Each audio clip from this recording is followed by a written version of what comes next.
Hello दोस्तों, नमस्कार। मेरा नाम है मनोज। अगेन एक इंटरेस्टिंग वीडियो में आपका स्वागत करता हूं। आज मैं लेके आया हूं आपके लिए एसबीआई का एक शानदार स्कीम, जिसमें आप 15,000 रुपये सिंगल इन्वेस्टमेंट करके 1,21,00,000 रुपये का रिटर्न जनरेट कर सकते हैं। तो कैसे जनरेट करते हैं, कैसे जनरेट होगा, कैसे इन्वेस्टमेंट करना है, आगे शुरू करते हैं। शुरू करने से पहले दोस्तों, आपसे एक छोटी सी गुजारिश है, अगर ये वीडियो अच्छा लगा हो तो वीडियो को लाइक कर दीजिए, दोस्तों के साथ शेयर कर दीजिए, और चैनल पे नए हैं तो चैनल को सब्सक्राइब कर दीजिए।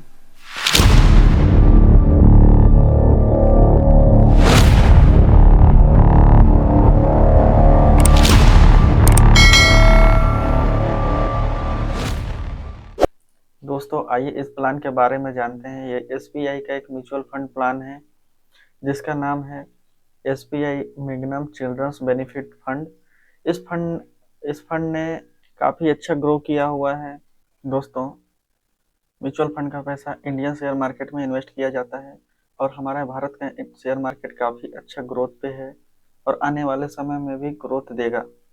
तो आइए इस प्लान के बारे में हम जानते हैं। तो आइए दोस्तों, हम कुछ फंड के बारे में डिटेल जान लेते हैं कि इस फंड में कैसा ग्रो है, क्या है, फंड का होल्डिंग कैसा है, फंड कैसे निवेश करता है, कहाँ से रिटर्न आता है इसको, ये सब डिटेल में पूरा देख लेते हैं हम। फंड का नाम है SBI Magnum children's benefit fund investment plan direct plan.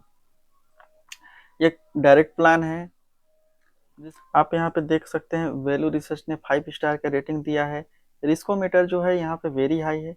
3 year का रिटर्न है 39.94%, मतलब 40% का रिटर्न दिया है। आज का एनओवी जो रेट है 30 रुपए का है। 23 नवंबर 2023 तक का है। एसेट एलोकेशन की बात करें तो 80.19% इक्विटी पे है इसका। वहीं डेप्ट की बात करें तो डेप्ट में 0.79% है। वहीं कैश एंड इक्विटी की बात करें तो 19.02% है, जो कि काफ़ी अच्छा यहाँ पे होल्डिंग एसेट एलोकेशन किया गया है, जो कि काफ़ी अच्छा एलोकेशन किया गया है इस फंड का। आगे सेक्टर वाइज होल्डिंग देखेंगे हम इस फंड का। सेक्टर वाइज होल्डिंग है, फाइनेंशियल के अंतर्गत है 19.9%, 19.95%। सर्विस के अंतर्गत है 12.51%। कंज्यूमर स्टेपल्स के अंतर्गत है 11.14%। हेल्थ केयर के अंतर्गत है 7.98%।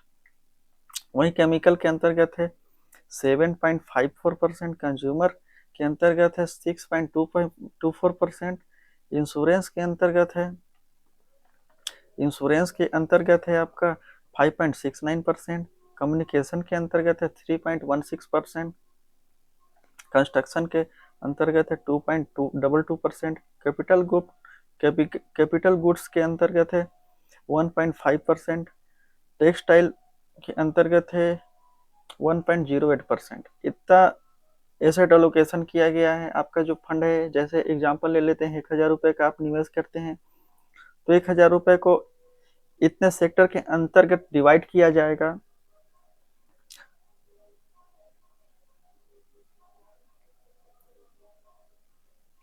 आइए हम इसका टॉप इक्विटी होल्डिंग्स भी जान लेते हैं।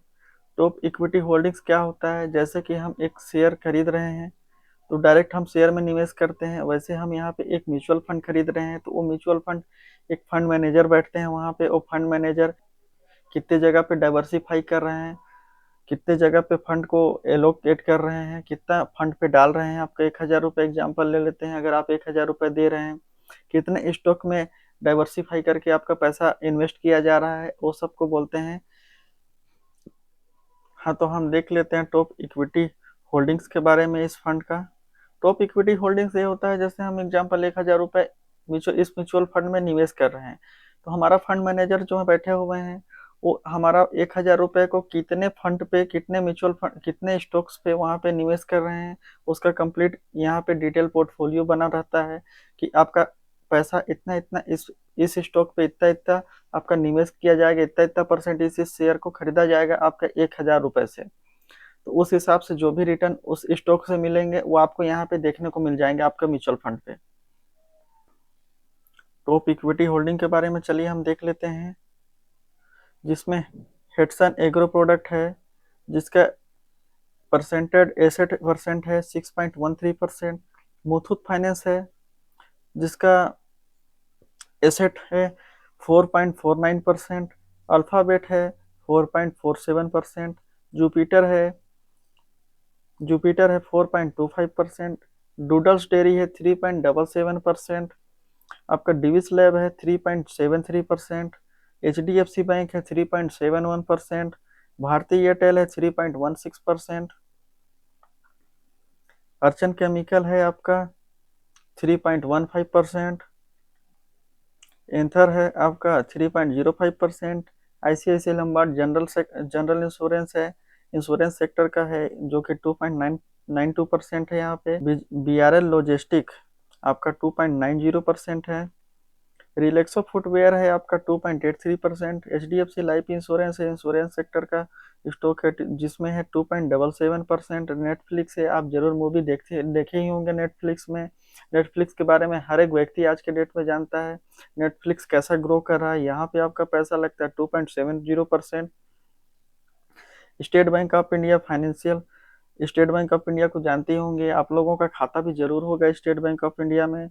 इसमें आपका आप म्यूचुअल फंड में निवेश करते हैं तो 2.62% यहाँ पे लगता है, CSB बैंक पे आपका 2.60% लगता है, कोर ब्यास बैंक में आपका 2.59% लगता है, ICICI बैंक में आपका 2.45% लगता है, नेशनल हाईवे इंफ्रा ट्रस्ट में आपका 2.22% लगता है, PVR आइनॉक्स ये मल्टीप्लेक्स से रिलेटेड है, सर्विस देता है, बड़े बड़े टॉकीज होते हैं PVR आइनॉक्स का, जिसमें एसेट एलोकेट है 2.14%, हॉकिंस कुकर ये कुकर बनाता है 1.91% है, इलाइन इलेक्ट्रॉनिक्स है 1.50% है, टाइमाइल ज्वेलर्स है जिसमें 1.50% है, न्यूजन केमिकल है जिसमें 1.34% का एलोकेट किया गया है आपका फंड को। आपका जो पैसा दिए हैं उसका होल्डिंग इतने शेयर पे आपका इन्वेस्ट किया गया है, जितना जितना परसेंट आपको मैं आपको बताया उतना उतना परसेंट आपका यहाँ पे इस स्टॉक पे आपका पैसा निवेश किया गया है, जो भी रिटर्न यहाँ से मिलेगा वो आपको फंड में डायरेक्ट देखने को मिल जाएगा। दोस्तों यह फंड अभी तक 77% का रिटर्न दे चुका है, लेकिन हम मिनिमम 25% का यहाँ पे मान के चलते हैं रिटर्न भी देगा, तो आपका आने वाले समय में करोड़ों का फंड ग्रोथ कर देगा 15,000 रुपये के इन्वेस्टमेंट में। तो चलिए कैलकुलेट करके देखते हैं इस फंड को कि कैसे 15,000 रुपये का इन्वेस्टमेंट 1 करोड़ रुपए का फंड ग्रो कर देता है। कभी भी आप SIP में इन्वेस्ट कर रहे हैं तो कभी भी एक आपका गोल होना चाहिए, एक विजन होना चाहिए कि आप हमेशा लॉन्ग टर्म के लिए SIP या शेयर मार्केट में निवेश करें, कभी भी तो एक लॉन्ग टर्म का व्यू लेके आए, क्योंकि लॉन्ग टर्म में आपको अच्छा रिटर्न देखने को मिलेगा। लॉन्ग टर्म का विजन अच्छा रिटर्न के लिए ही होता है। आप शॉर्ट टर्म में आएंगे तो मेरा सलाह है कि शॉर्ट टर्म में आप ना आए, म्यूचुअल फंड से अच्छा आप FD कर लें। तो चलिए डिस्प्ले की ओर चलते हैं और शॉर्ट टर्म से लेकर लॉन्ग टर्म दोनों का कंपाउंडिंग पावर मैं दिखा दूंगा आपको, और रिटर्न दिखा दूंगा कैसे कितना में 1 करोड़ 21 लाख 22 लाख 23 लाख रुपए का फंड ग्रो होगा। आपको कंप्लीट डिटेल दिखाता हूँ आपको कैलकुलेट करके। तो चलिए डिस्प्ले की ओर चलते हैं। तो हम डिस्प्ले पर आ गए हैं, अब देख सकते हैं क्लियरली 15,000 रुपये का इन्वेस्टमेंट है यहाँ पे, 25% का रिटर्न हम लिए हुए हैं, 10 साल का भी व्यू देख पा रहे हैं आप। 15,000 रुपये निवेश किए हैं, टोटल रिटर्न हमको देखने को मिल रहा है 1,24,698 रुपये। ओवरऑल इन्वेस्टमेंट और रिटर्न दोनों मिला के 1,39,698 रुपये हमको यहाँ देखने को मिल रहा है। लेकिन यही हम 15 साल का इसी को करते हैं तो आप यहाँ पे क्लियरली देख पा रहे हैं 4,26,326 रुपये हो जाता है। इसी को हम और आगे कैलकुलेट करके ले जाते हैं 20 साल का, 20 साल के ले जाते हैं। 20 साल में आप देख पा रहे हैं 13,01,043 रुपये टोटल मिला के हो जा रहा है हमारा 15,000 रुपये, मात्र 15,000 रुपये का इन्वेस्टमेंट। और यही 25 साल का लेके जाते हैं, 25 साल में 39,70,467 रुपये हमारा फंड क्रिएट कर दे रहा है। वहीं दोस्तों क्लियरली आप देख पा रहे हैं 1,21,16,904 रुपया 30 साल में आपका 1,21,16,904 रुपये का फंड ग्रो हो जा रहा है, जो कि काफी ही अच्छा रिटर्न है। इस पैसे से आप कुछ भी बड़ा, बच्चों की पढ़ाई के लिए, बच्चों का मैरिज के लिए या अन्य किसी वर्क के लिए ये काफी अच्छा वैल्यू है 1,21,00,000 रुपए। कभी भी आप म्यूचुअल फंड में इन्वेस्टमेंट करने को सोचें तो कभी भी लॉन्ग टर्म का व्यू रखें।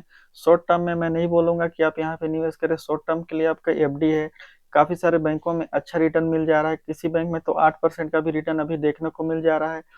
कंप्लीट वीडियो में एफडी का भी लेके आऊंगा।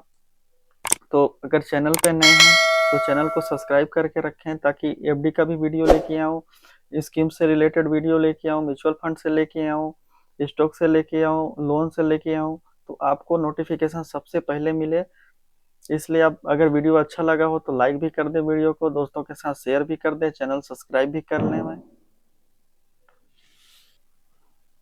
उम्मीद करता हूँ कि इस वीडियो के माध्यम से आपको काफ़ी हेल्प हुआ होगा इस एसबीआई के मैग्नम चिल्ड्रंस फंड को सेलेक्ट करने में। दोस्तों, अगर आप बच्चे का छोटी छोटी ज़रूरतों को पूरा करने चाहते हैं, अच्छी शिक्षा चाहते हैं, तो उनके जन्म के साथ ही उनका इन्वेस्टमेंट प्लान चालू कर देना चाहिए, जो कि आने वाले समय में काफ़ी अच्छा उनके लिए हर छोटी छोटी ज़रूरतों को, एजुकेशन, शादी, विभिन्न प्रकार के उनके लिए ज़रूरतमंद चीज़ों को पूरा किया जा सकता है यहाँ से। दोस्तों, इस फंड का जो एयूएम है, मतलब एसेट अंडर मैनेजमेंट, वो 422 करोड़ का है। इतने फंड लोगों ने निवेश करके रखे हैं यहाँ पे। इस फंड में निवेश करने से पहले आप अपना प्रोफाइल जरूर जान लें कि मेरा किस प्रोफाइल है, कैसा इन्वेस्टमेंट कर सकता हूँ मैं, उसके बाद ही इन्वेस्ट करें। कितना एक गोल होना चाहिए आपको इन्वेस्ट करने के लिए, लॉन्ग टर्म गोल है, शॉर्ट टर्म गोल है, आपका एक गोल पता होना चाहिए। रिस्कोमीटर के तहत यह फंड जो होता है वेरी हाई फंड है, वेरी हाई रिस्क फंड है। तो इसलिए आपका अपना रिस्क समझ में होना चाहिए कि कितना मेरा रिस्क है, उसके हिसाब से ही इन्वेस्टमेंट करना चाहिए। इस फंड में इन्वेस्टमेंट दो प्रकार से आप कर सकते हैं, एक एसआईपी होता है, एक लमसम होता है। इस फंड में आप मिनिमम 500 रुपये से स्टार्टिंग कर सकते हैं एसआईपी, और 500 रुपये से आप लमसम अमाउंट भी इन्वेस्ट कर सकते हैं। मैक्सिमम की कोई लिमिट नहीं है यहाँ पे, मिनिमम बस 500 रुपये से स्टार्ट आप कर सकते हैं, 500 से नीचे आप नहीं कर सकते। दोस्तों, इन्वेस्टमेंट करने के 3 प्रकार होते हैं। पहला, डायरेक्ट वेबसाइट के थ्रू आप इन्वेस्टमेंट कर सकते हैं। दूसरा, ब्रोकर के थ्रू कर सकते हैं। तीसरा, मोबाइल ऐप के थ्रू कर सकते हैं, जो कि मेरे डिस्क्रिप्शन में लिंक है, वहाँ से आप जाके अपना साइन अप करके अपना इन्वेस्टमेंट चालू कर सकते हैं। बिल्कुल फ्री है, कोई कॉस्ट नहीं है वहाँ पे। दोस्तों, अगर इसके अलावा आप कोई और भी म्यूचुअल फंड देख रहे हैं, आपको समझ नहीं आ रहा है कौन सा म्यूचुअल फंड लूँ, आप कमेंट में उस म्यूचुअल फंड का नाम डाल दीजिए, हम उसके बारे में कंप्लीट डिटेल बता देंगे आपको। कंप्लीट वीडियो लेके आ जाएंगे, क्या लेना चाहिए, नहीं लेना चाहिए, उस फंड का एसेट वैल्यू क्या है, रेटिंग क्या है, सब कंप्लीट डिटेल हम लेके आ जाएंगे। इसलिए अगर आप कोई वैसा कोई फंड देख रहे हैं, कोई सजेशन है आपका, तो आप हमें ज़रूर बताएं कमेंट करके।